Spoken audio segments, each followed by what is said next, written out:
नमस्कार दोस्तों। मैं हूं टीएचडी हॉरर डायरी से और एक बार फिर से आपका स्वागत है डर की इस अनकही दुनिया में। आज की कहानी में हम एक ऐसे रहस्य से पर्दा उठाने जा रहे हैं जो आपकी नींदें उड़ा देगा। तो तैयार हो जाइए, क्योंकि ये सफ़र आसान नहीं होने वाला। अगर आप पहली बार चैनल पर आए हैं तो चैनल को सब्सक्राइब करना मत भूलिएगा और घंटी दबा दीजिएगा, ताकि अगली बार जब डर दस्तक दे तो आप तैयार रहें। तो चलिए शुरू करते हैं आज की खौफनाक कहानी। ये कहानी है विशाल अवस्थी नामक एक ऐसे व्यक्ति की जो कभी अपनी शिक्षा, समाज में प्रतिष्ठित स्थान और अपनी जिम्मेदारियों के लिए जाना जाता था। उसकी आंखों में भविष्य के सपने थे और जीवन के प्रति एक उत्साह। लेकिन समय का चक्र ऐसा निर्दयी घुमा कि बेरोजगारी का दंश, परिवार में बढ़ती दूरियां और समाज की कठोर उपेक्षा ने उसकी आत्मा को भीतर तक झकझोर कर रख दिया। हर सुबह एक नई निराशा लेकर आती और हर रात उसे अपनी असफलताओं का बोझ तले दबा देती। उसका आत्मविश्वास चकनाचूर हो चुका था और उसका हृदय पीड़ा से करा रहा था। एक ऐसा ही दिन जब निराशा के काले बादल उसके मन मस्तिष्क पर पूरी तरह छा चुके थे और उसे लगने लगा था कि जीवन में अब कुछ शेष नहीं, उसकी मुलाकात योगी समर नामक एक रहस्यमय साधु से हुई। समर की आंखों में एक अनकही, भेदती हुई सी चमक थी और उसकी वाणी में ऐसा सम्मोहन जो किसी भी व्यथित हृदय को अपनी ओर खींच ले। विशाल, जो पहले ही जीवन से हार चुका था, समर की बातों में एक अनदेखी आशा की किरण देखने लगा। समर ने विशाल के मुरझाए हुए चेहरे को देखते हुए कहा, वत्स, तुम्हारा भाग्य तभी करवट लेगा जब तुम स्वयं को पूर्ण रूप से समाप्त कर दोगे, इस नश्वर शरीर की सीमाओं से, चंचल मन के बंधनों से और भटकी हुई आत्मा की पीड़ा से मुक्ति पाकर। यही है तमस साधना का एकमात्र मार्ग, जो 108 दिनों की आत्मविनाश की कठिन, भयावह और ट्रांसफॉर्मेटिव साधना से होकर गुजरता है। विशाल के भीतर एक द्वंद्व जागा, क्या यह मुक्ति का मार्ग है या विनाश का? पर उसके पास खोने को अब बचा ही क्या था?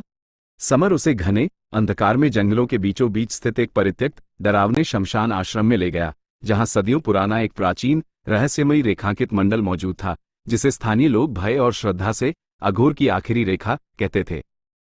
उस स्थान की हवा में ही एक अजीब सी उदासी और अनजाना भय व्याप्त था। समर ने गंभीर स्वर में बताया, इस रेखा को पार करने वाला या तो स्वयं साक्षात महाकाल का रूप बन जाता है, अनंत शक्तियों का स्वामी, या फिर उसकी आत्मा सदा के लिए तमस लोक के अंतहीन अंधकार में भटकने के लिए अभिशप्त हो जाती है। विशाल, जो पहले ही दुनिया की नजरों में सब कुछ खो चुका था, जिसके लिए मान अपमान, जीवन मृत्यु सब बेमानी हो चुके थे, इस खौफनाक चेतावनी को अपने भीतर दफन कर उस साधना में कूद पड़ा। उसे लगा, शायद यही अंधकार उसे उसके अंदर के अंधकार से मुक्ति दिलाएगा। पहले ही दिन से उस शमशान की भयावहता और साधना की ऊर्जा ने अपना प्रभाव दिखाना शुरू कर दिया। कभी घने कोहरे से अचानक प्रकट होती औरतों की अस्पष्ट परछाइयां, जो किसी अनकहे दुख में डूबी हुई सी लगती, कभी जमीन के भीतर से आती दबी दबी सी कराहती आवाजें, जो सीधे कलेजे को चीर देती, और हर बीतते दिन के साथ उसके शरीर और मन पर हावी होती एक अजीब सी, हड्डियों तक को गला देने वाली थकान। समर ने उसे पंचमकार की प्रारंभिक साधना में प्रवेश कराया, लेकिन शीघ्र ही उसे बताया कि यह साधना उन ज्ञात सीमाओं से कहीं परे है, कहीं अधिक गहन और खतरनाक। इसमें उसे छाया संपर्क साधना करनी थी, एक ऐसी प्रक्रिया जिसमें उसे मृत, अतृप्त आत्माओं से मानसिक और आत्मिक स्तर पर संपर्क स्थापित करना था, उनकी पीड़ाओं को महसूस करना था। अब हर रात विशाल के लिए एक नया भयावह अनुभव लेकर आती। उसकी बंद पलकों के पीछे खौफनाक दृश्य उभरते, कभी एक सिरविहीन बच्चा जो अपनी खोई हुई किलकारियां ढूंढता हुआ सा लगता, कभी एक ऐसी औरत जो अपने ही घने, काले बालों से अपना गला घोंटती हुई चीखती, कभी एक विकृत साधु जो उन्माद में अपने ही शरीर के मांस को नोच नोच कर चबा रहा होता।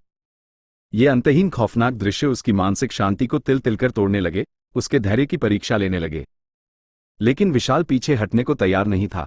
उसे अपने गुरु समर के शब्दों पर और इस साधना की शक्ति पर एक अंधा, आत्मघाती विश्वास हो चला था कि यही उसकी मुक्ति की अंतिम और एकमात्र आशा है। 54वें दिन, साधना के चरम की ओर बढ़ते हुए, विशाल को पहली बार एक अवर्णनीय, आकारहीन काली आकृति का अनुभव हुआ। यह आकृति किसी भौतिक वस्तु की तरह जमीन से नहीं, बल्कि उसके अपने मन की सबसे गहरी, अंधकारमयी परतों से प्रकट हुई थी। ये दिन के उजाले में नहीं, बल्कि उसके अशांत सपनों में, उसकी आत्मा के एकांत में प्रवेश करती थी। रात भर कोई अनजाना, भयावह मंत्र उसके कानों में धीमी, सर्द फुसफुसाहट की तरह गूंजता रहता, जिससे उसकी नींद हर बार दर्दनाक तरीके से टूट जाती, और फिर वो घंटों तक शून्य में, बिना पलक झपकाए, किसी अनजाने भय से त्रस्त देखता रहता। 72वें दिन, उसकी आवाज जैसे पूरी तरह से उससे छिन गई। शब्द उसके कंठ में ही दम तोड़ने लगे। वो अब केवल अपनी भयभीत, धंसी हुई आंखों से बात करता था। मौन में जीना, अपनी ही भावनाओं के शोर में घुटते रहना अब जैसे उसका स्वभाव बन गया था। समर भी अब उससे एक रहस्यमयी दूरी बना चुका था, जैसे उसे उसके अपने ही निर्मित भाग्य के हवाले छोड़ दिया हो। विशाल अब उस भयावह साधना में नितांत अकेला था, अपने अंदर और बाहर के अंधकार से जूझता हुआ। अब उसे न तो भूख की तीव्र इच्छा महसूस होती थी, न ही प्यास की तड़प। उसकी पथराई हुई आंखें बिना झपकाए घंटों खुली रहती, जैसे किसी दूसरे लोक को निहार रही हों, और उसके निष्प्राण होते शरीर पर रेंगते छोटे छोटे कीड़े भी उसे विचलित नहीं कर पाते थे। उसके शरीर से अब एक अजीब, असहनीय दुर्गंध आने लगी थी, जैसे जीवन उससे दूर जा रहा हो, लेकिन वह इन सबसे बेपरवाह अपनी साधना की गहराइयों में और डूबता चला गया। 100वें दिन उसकी दृष्टि और भी पैनी हो गई। विशाल अब केवल अस्पष्ट छायाओं को नहीं, बल्कि आत्माओं को उनके वास्तविक, भयावह रूपों में देखने लगा था। अब वे केवल धुंधली परछाइयां नहीं रहीं, बल्कि उसके सामने खड़ी, उससे बात करती जीवित मृतात्माएं बन चुकी थी। वे उससे संवाद करती, कोई कातर स्वर में कहती, भाग जा यहां से, यह नरक है। कोई उसे अपनी ठंडी, हड्डियों जैसी उंगलियों से नीचे, अंधकार में खींचने का प्रयास करती। उसका मन कांप उठता, पर वह किसी अदृश्य शक्ति से बंधा हुआ 108वें दिन की ओर बढ़ता रहा, जहां उसे अपनी साधना का अंतिम, निर्णायक यज्ञ करना था। योगी समर रहस्यमयी ढंग से उसी अंतिम दिन लौटा, उसके चेहरे पर एक अजीब, निर्विकार शांति थी। उसने विशाल के कांपते हाथों में एक मिट्टी की कटोरी थमाई और शांत, किंतु दृढ़ स्वर में कहा, वत्स, अब तुझे अंतिम अर्पण देना होगा। या तो अपने शरीर का रक्त, या फिर किसी और जीवित प्राणी का। विशाल का पूरा शरीर भय और ग्लानि से कांप उठा। एक पल को उसे अपने परिवार की धुंधली सी याद आई, अपनी प्यारी पत्नी श्वेता का ममतामयी चेहरा, अपने बच्चों की खिलखिलाहटें, लेकिन अब वह इन मानवीय भावनाओं से बहुत दूर निकल चुका था। वह अब एक अघोरी बन चुका था, जिसके लिए संसार के सारे बंधन मिथ्या थे। उसने अपनी कांपती उंगलियों से स्वयं को काटा, बहते हुए रक्त को उस कटोरी में इकट्ठा किया और कांपते हाथों से हवन कुंड में अर्पित कर दिया। उसी विनाशकारी क्षण में आकाश जैसे क्रोधित होकर बिजली की गड़गड़ाहट से फट पड़ा, धरती बुरी तरह कांप उठी और शमशान में एक प्रलयनकारी तांडव शुरू हो गया। अनगिनत भयावह परछाइयां क्रोध और भूख से उस पर झपटी, उसे अपने नुकीले नाखूनों से नोचने लगी, उसकी आत्मा को चीरने लगी। तभी उन सब के बीच एक रौद्र, तेजस्वी महाकाल की विशाल मूर्ति प्रकट हुई, जिसके तेज से सारी बुरी शक्तियां शांत होकर विलीन हो गईं। विशाल ये सब सहन नहीं कर सका और चेतना खोकर वहीं ढेर हो गया। जब विशाल को होश आया, तो उसने खुद को एक शांत, अनजान गांव के छोटे से मंदिर के प्रांगण में पाया। एक वृद्ध, दयालु साधु ने उसे बताया कि वह पिछले 3 महीनों से इसी तरह बेहोश था, लेकिन कोई अज्ञात, अदृश्य दैवीय शक्ति उसे सुरक्षित इस मंदिर तक ले आई थी। जब विशाल लड़खड़ाते कदमों से अपने घर लौटा, तो उसकी पत्नी श्वेता ने उसे पहचाना तो सही, लेकिन उसके बदले हुए, भयावह रूप को देखकर वह डर से कांपने लगी। उसके अपने बच्चे, जो कभी उसकी गोद में खेलने को मचलते थे, अब उसे देखकर चीखते हुए दूर भागते थे। सबसे अजीब और डरावनी बात यह थी कि उसकी परछाई अब उसके साथ नहीं चलती थी, जैसे उसने अपना अस्तित्व ही खो दिया हो। उसे एक भयानक एहसास हुआ कि उसने साधना से शायद सब कुछ पा लिया, शक्तियां, सिद्धियां, लेकिन इस प्रक्रिया में उसने स्वयं अपने मैं को, अपनी आत्मा की मासूमियत को हमेशा के लिए खो दिया था।